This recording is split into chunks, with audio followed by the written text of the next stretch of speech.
これは中のユニットと接続するための配線です。エンジンをかけると、こんな感じでモニターがつくようになりました。はい、では、おとりちゃん。本日はですね、こちらの私のメインのワゴン R MH22S FTS リミテッドなんですけども、こちらが M ターボで60馬力で遅いんですよね。これ前も言いましたけども、M さん乗ってて不都合はない。ないよ。ない。はい。私は不都合ありまくりです。なので、重いからじゃん。まあ、バラストってやつだね。はい。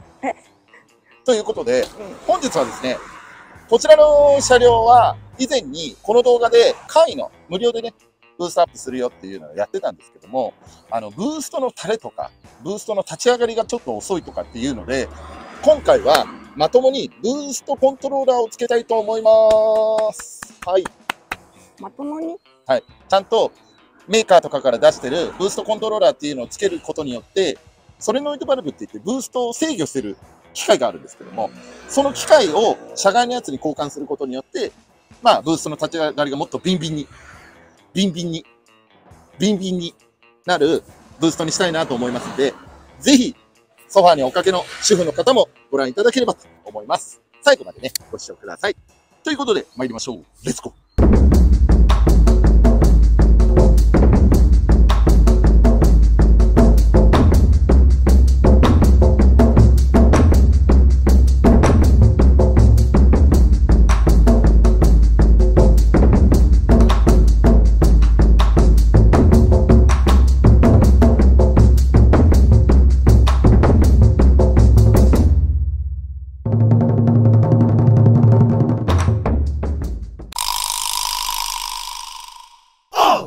はい、ということで、実はですね、もうブーストコントローラーもう取り付けてあるんです。なんで取り付けて、先に取り付けちゃったのかっていうと、配管とか配線がちょっとめんどくさかったので、事前に把握してないと動画で説明できないんで、動画で説明するために事前に取り付けしました。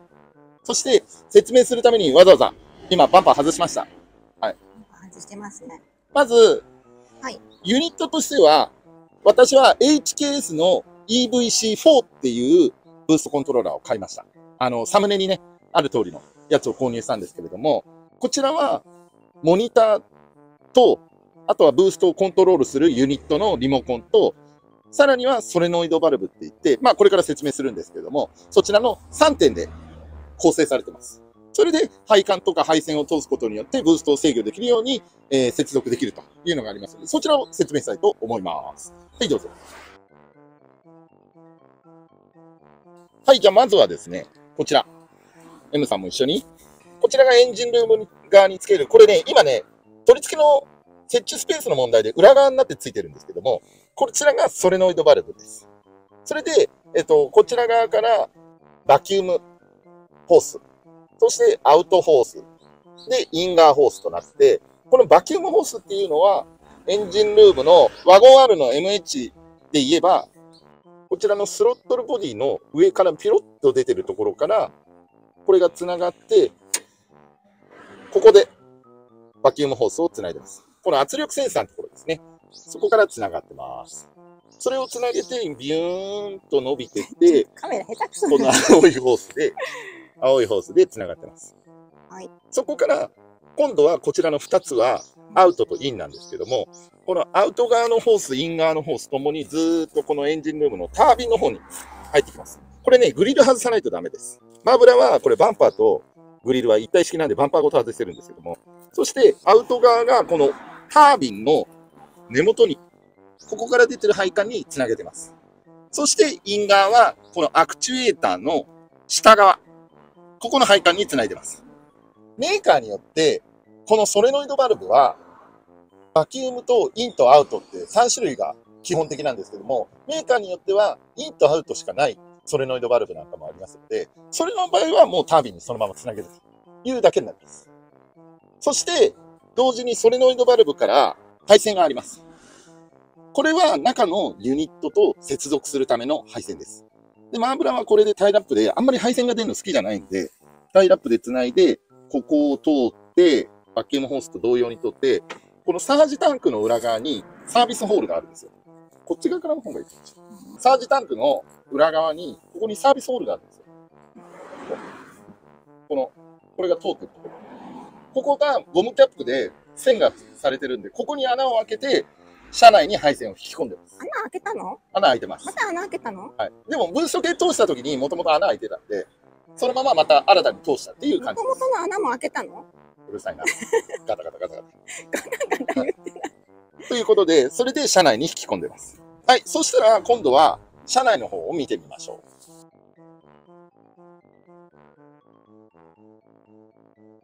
今度、車内にエンジンルームの真ん中から突き通すと、エアコンのエバポレーターの裏側あたりから出てきます。そこから配線をぐりぐりぐりぐり入れてって、こっちに引き込みました。はい。そしてマーブラは、このメーター裏側のところから配線を引き込んで、コントロール用のユニット。そして、ブースターツの設定とか、設定値を見るためのモニター。はい。これをつけました。そして現に今、エンジンをかけると、こんな感じで、モニターがつくようになりました。これで、現に、メモリー A とメモリー B ってセットできるんですよ。それでメモリー A の方は、ブーストが 0.8 キロ設定しました。ただし、オーバーシュートって言って、設定値よりも、ブースト圧がちょっと超えちゃったりとかあるんですね。はい。なので、実質狙ったブーストは私 0.9 なんですよ。なので、0.8 キロに設定して、そして、オーバーシュートを見込んで 0.9 キロになるように見込んで 0.8 キロを設定しました。そしてもう一つのメモリー B の方に関しましては、こちらは純正のブーストで調整できるように 0.5 キロで設定しました。ということで、ちょっとそれを実際に M さんに隣に乗ってもらって、速さが違うかどうかっていうのを体感してもらいたいと思います。それでは、走行動画にレッツゴー。早くなくていいよ。え？早くなくていいよ。余計なこと言うなら。私が求めてるのは、乗り心地はどこ行ったの？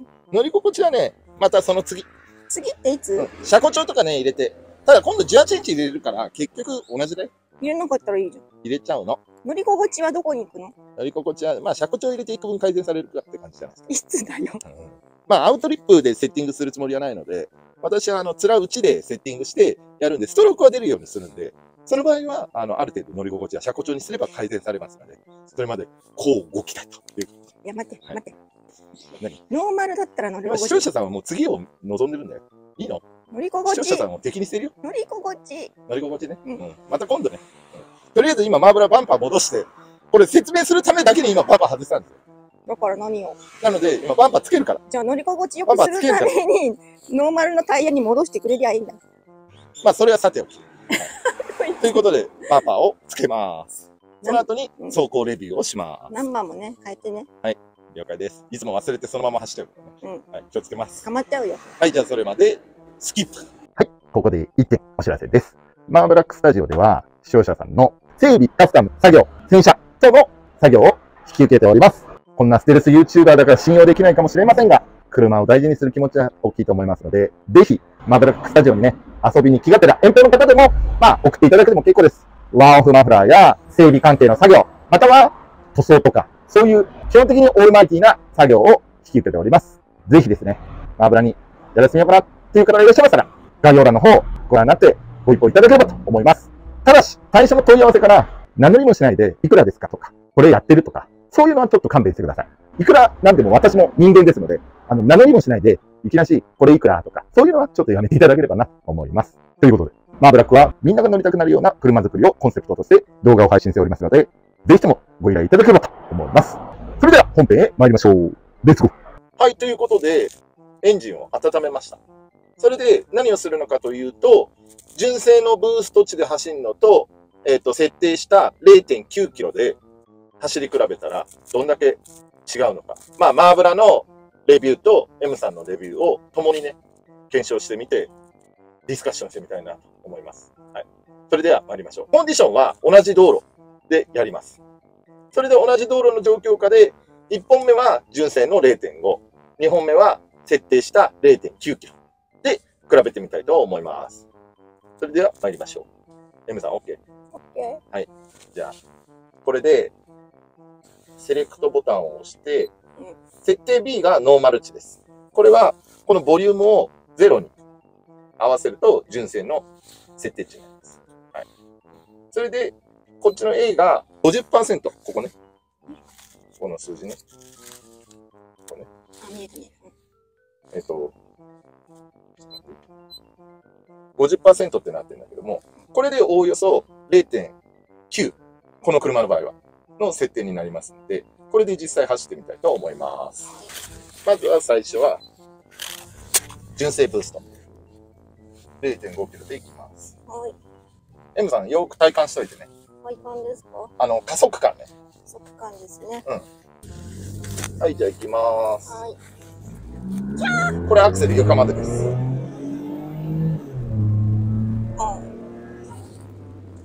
これが M ターボの純正です。うちの M ターボではない。はい。どうだった？別に普通でいいんじゃない？油はやっぱ、買った時の当初の加速感だなっていう感じがしました。買った時の加速感はもっとヘボかったよ。まあメンテナンスですね。だいぶ改善されたっていうのはあるからね。で、これでまた U ターンして、同じ状況下でね、走りたいと思います。はい。これで 0.9、要は 0.4 プラスで走ると、どんだけ車が変わるのかっていうのをね、M さんにも体感してもらえればなと思います。タイヤ置いてかれちゃうよ。タイヤは置いてかれないだろ。面白くねえよ。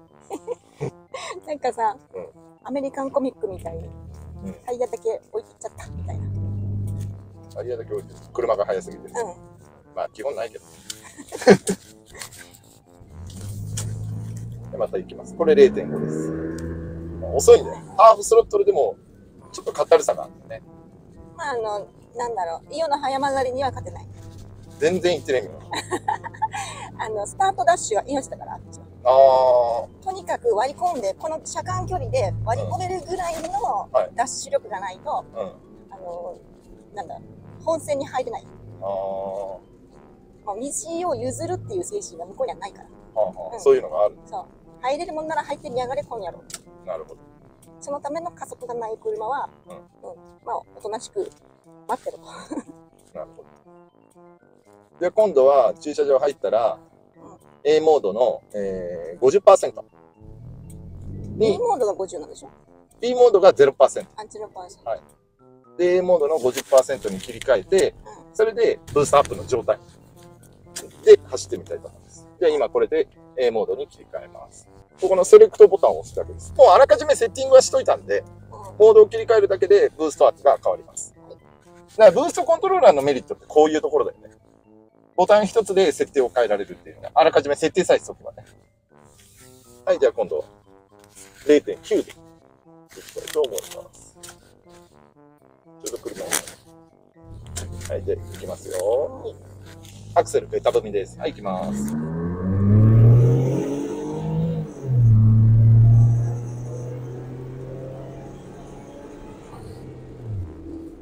どう？そうね、前なんかやってた時の感じになっていてるね。早いっしょ。そうなんです。早いんです。ただちょっと、このローバにはかわいそうだよ。ローバ？これ女の子だ。女の子だって聞いてあったし。全然違うでしょ。ハーフスロットルも全然加速感が暴力的になるから。なんかいくよ。ブレーキも効く。はい、ということで、M さんどうだった？あそこは良くなってた。0.5 と 0.9 どんな感じで違った？トラックとスポーツカーくらい。そんなに違う？極端に言うと。マーブラの見解としては、初期の出だしは変わらないと思うんですよ。DI じゃないけど、DI と比較した時と同じように、出だしはもう基本変わらない。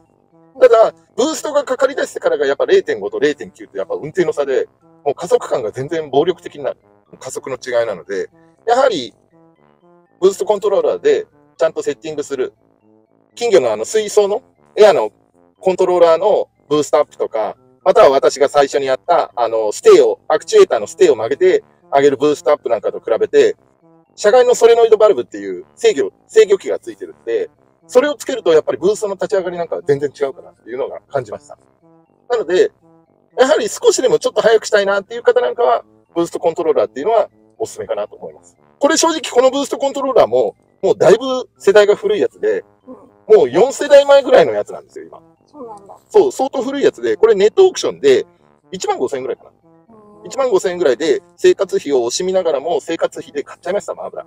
私へのお小遣いはないの？いい。まだもらってない。いいということで。はい。ということで、少しでもね、M ターボで遅いっていうのがネックで思ってる人とか、または DI とか S ターボでもっと速くしたいって思ってる方なんかは、あんまり上げすぎちゃうと、正直壊れちゃいます。マーブラは思うに、経験上ね、思うに、M ターボだったら 0.8 か9。マージン考えるんだったら 0.8 がいいと思います。ちょっとでもパワー出したいって思うんだったら 0.9 ぐらい。そして、S ターボでもマックスやっても 0.9 から1キロぐらいだと。DI も同様です。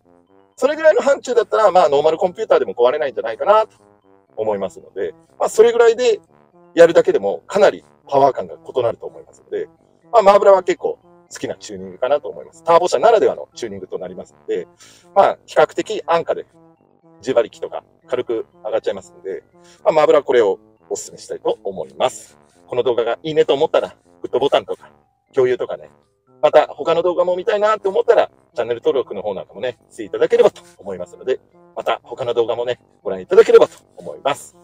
ということで、最後の新企画のマーブラじゃんけんをしたいと思います。私のじゃんけんに、はい。負けた人がいいのよ。M 子じゃんけんです。そう。私、じゃんけん負けるんだよね。じゃあ、M 子のじゃんけんぽい勝っちゃった、マーブラ。はい。ということで、M さんはパーでした。じゃんけんに負けた人はいい一日が送れるでしょう。そうです。マーブラみたいに勝っちゃった人は、ちょっと気をつけた方がいいと思います。ということで、またお会いしましょう。さよなら。